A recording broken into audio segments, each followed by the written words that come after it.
आज से मैं सोलो लेवलिंग सीजन 3 को स्टार्ट करने वाला हूं और आज मैं फास्ट एपिसोड को एक्सप्लेन करूंगा। आई नो यूट्यूब में ऑलरेडी बहुत लोगों ने एक्सप्लेन करके रखा है, बट मैं कहूंगा एक बार आप मेरी एक्सप्लेन को सुन लो, शायद पसंद आ जाए, और पसंद आया तो सब्सक्राइब दिस चैनल। तो हमने देखा था संग जिनवू जेजू आइसलैंड रेड पर पार्टिसिपेट करता है और रेड को कंप्लीट करके गेट को क्लोज कर देता है। उसी के साथ सभी एंड्स को भी मार डालता है एंड जिनवू का लेवल हो चुका है 100। अब नेक्स्ट चैप्टर के शुरुआत में हम देखते हैं जिनवू फ्यूनरल पर आया हुआ होता है और जेजू आइसलैंड की रेड खत्म होने के बाद सिर्फ एक ही बात लोग कर रहे थे कि जिनवू कितना स्ट्रांग है, क्योंकि एस रैंक हंटर बनने के बाद पहली बार लोगों ने उसे फाइट करते हुए देखा था। जिनवू ने जेजू आइसलैंड में अपना डेब्यू किया और सबको रेड के सक्सेस की बात पता चल चुकी थी। पूरे कंट्री में इसकी सक्सेस की बातें आग की तरह फैल गई थी और उसी के साथ संग जिनवू एक हॉट टॉपिक बन चुका था। हालांकि लोग उसे शाबाशी दे रहे थे, लेकिन कई लोग ऐसे भी थे जो उसे ब्योंगू की मौत के दोषी मान रहे थे। लोगों का मानना है कि अगर वो रेड पर पहले ज्वाइन कर लेता तो हंटर्स की मौतें बहुत कम होती। बहुत लोगों ने संग जिनवू के सपोर्ट में आवाज उठाया, लेकिन वो उतना भी नहीं था जो क्रिटिसिज्म की आवाज को दबा सके, क्योंकि जो भी बातें लोग कर रहे थे वो कहीं न कहीं सच तो थी और ये एहसास संग जिनवू को भी होता है। जब वो वापस जा रहा था, बेक्यूनो उसे कहता है, मैं हमेशा मानता था कि एक सिंगल हीरो कभी भी एक जंग को खत्म नहीं कर सकते, लेकिन जो कुछ हुआ मुझे लगता है कि इस बार मैं गलत हूँ। और टेंशन मत लो मिस्टर संग, तुम्हारी वजह से ही इतनी बड़ी ट्रेजेडी होने से रुक गई, तो थैंक यू। फ्यूनरल से जाते हुए जिनवू का इंटरेक्शन होता है चाहाइन से। मिस चाहाइन तो शर्मा जाती है। वही हमें बताया जाता है इस रेड में टोटल 4801 हंटर्स एंड 727 सिविलियन ने पार्टिसिपेट किया था। उनमें से 64 हंटर्स और 32 सिविलियन मारा गया,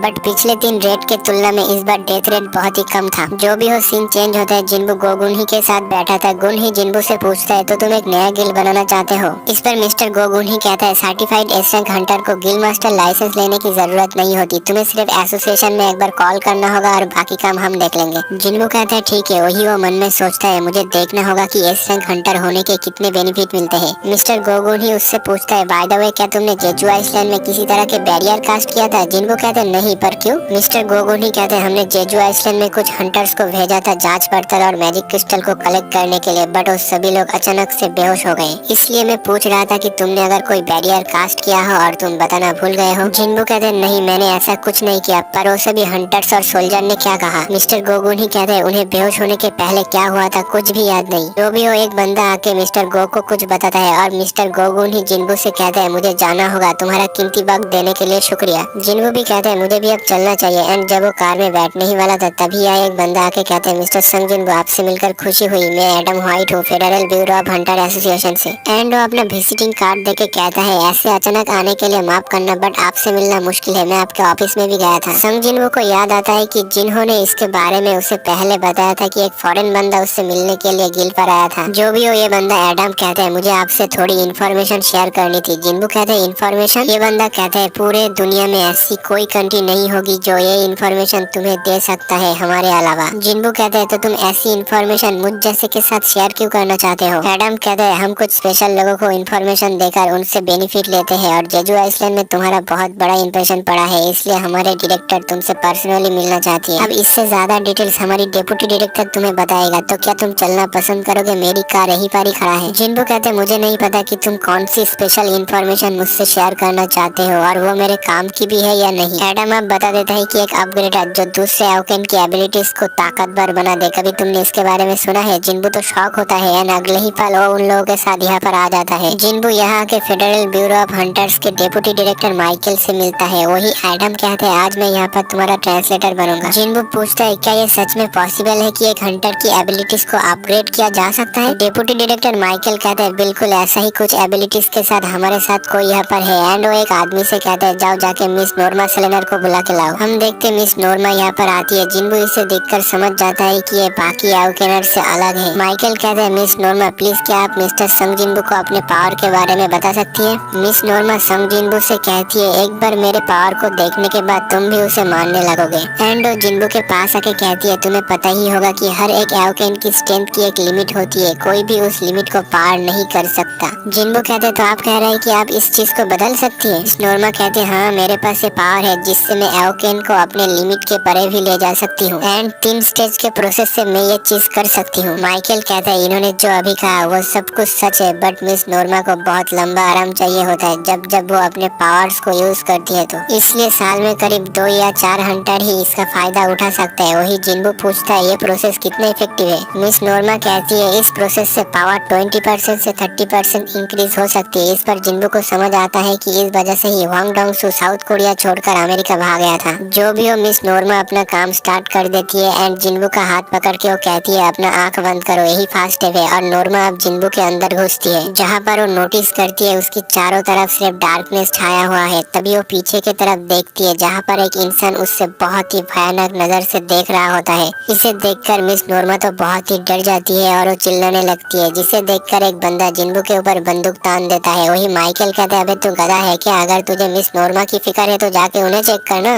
माइकल जिन्बू से माफी मांगता है, बट जिन्बू भी बहुत शॉक था, उसे समझ नहीं आ रहा था। माइकल जिन्बू से कहते हैं, सॉरी, मैं आपके साथ फिर कभी मीटिंग करूंगा, अब लगता है मिस नोर्मा की तबीयत खराब है। और वो एडम से कहते हैं, मिस्टर संग को बाहर तक छोड़ के आओ। अब ये बंदा मिस नोर्मा से पूछता है, आखिर आपको हुआ क्या? मिस नोर्मा डरे हुए कहती है, वो एक किंग था, उसका ताकत हमारी समझ से बहुत ज्यादा है। जब मैं उसकी तरफ देखा वो भी मुझे देख रहा था एंड वो संग जिन्बू नहीं था। ऐसा लग रहा था कि एक अनंत अंधकार जैसी चीज उसके साथ है और तो और उसकी पावर की कोई लिमिट भी नहीं है। सीन चेंज होते हमें हंटर एसोसिएशन को दिखाया जाता है, जहाँ पर मिस्टर गोगुन ही अपने केबिन पर बैठा था एंड वो बहुत ही परेशान था बियांको की मौत को लेकर। तभी उन्हें एसोसिएशन के एक मेंबर से कॉल आता है। कॉल को रिसीव करके उन्हें पता चलता है कि हाईवे के बीच एक बीरेंग गेट अपियर हुआ है। ये सुनकर मिस्टर गुन ही अपने मन में सोचते हैं, अगर रेगुलर स्ट्राइक टीम को वहाँ पर भेजा गया तो वो बीरेंग गेट को हैंडल नहीं कर पाएंगे। एंड वो फोन पर कहते हैं, रुको मैं किसी मेजर गिल को कांटेक्ट करता हूँ। लेकिन तभी उन्हें याद आता है कि इस काम के लिए परफेक्ट इंसान और कोई नहीं संग जिन्बू होता है, क्योंकि जिन्बू का नया ऑफिस उसी एरिया के आसपास ही है। दूसरी तरफ जिन्बू कार में बैठकर उस पल को याद कर रहा था जब मिस नोर्मा बहुत डर गई थी। वो मन में कहते हैं, वो किस चीज से डर रही थी और क्या मैं उनसे फिर मिल पाऊंगा?